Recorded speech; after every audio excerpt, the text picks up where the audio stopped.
Greetings, welcome back to the Man Cave. Today we're going to cook a chuck roast and use it to make pulled beef barbecue. So let's get started.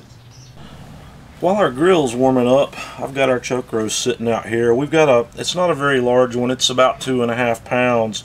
The first thing we're going to do is coat it up on each side with a little olive oil, and then we're going to season it with, today I'm going to use McCormick's Montreal steak.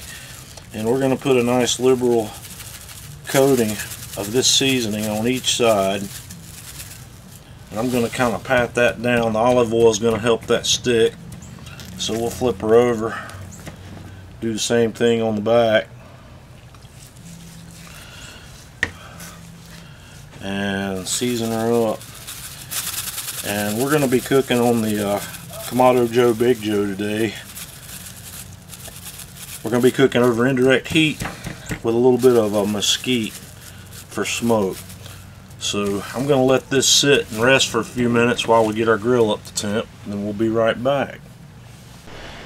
Brought the Big Joe up to temp here, so we're going to set our chuck roast right in the middle, right on just like that. And then I'm going to put a temperature probe in, so we can kind of keep our eye on that while it's cooking. So I'm not sure how long this is going to take to cook. I'm thinking maybe 3-4 hours tops. So we'll be back to look at it when it's done. We've been going here for about 1 hour and 50 minutes now. I just thought we'd open up and have a peek at things looking and smelling real good. We've got an internal temperature of 160.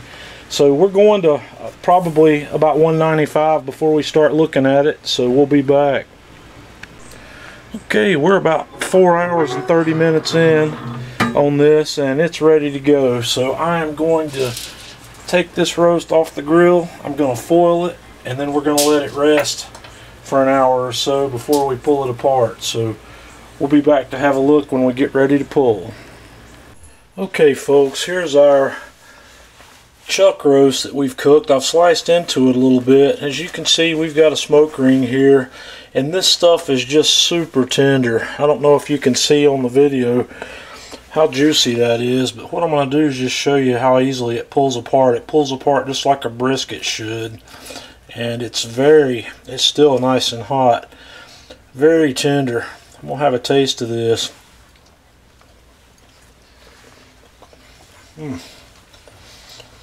That's delicious. I'm going to slice half of this, and I'm going to pull half of it to make shredded beef sandwiches. I'm sorry. But man, that's good. The McCormick's Montreal steak seasoning has a fantastic flavor with this. So we're going to call that one a day. Until next time, Man Cave Meals.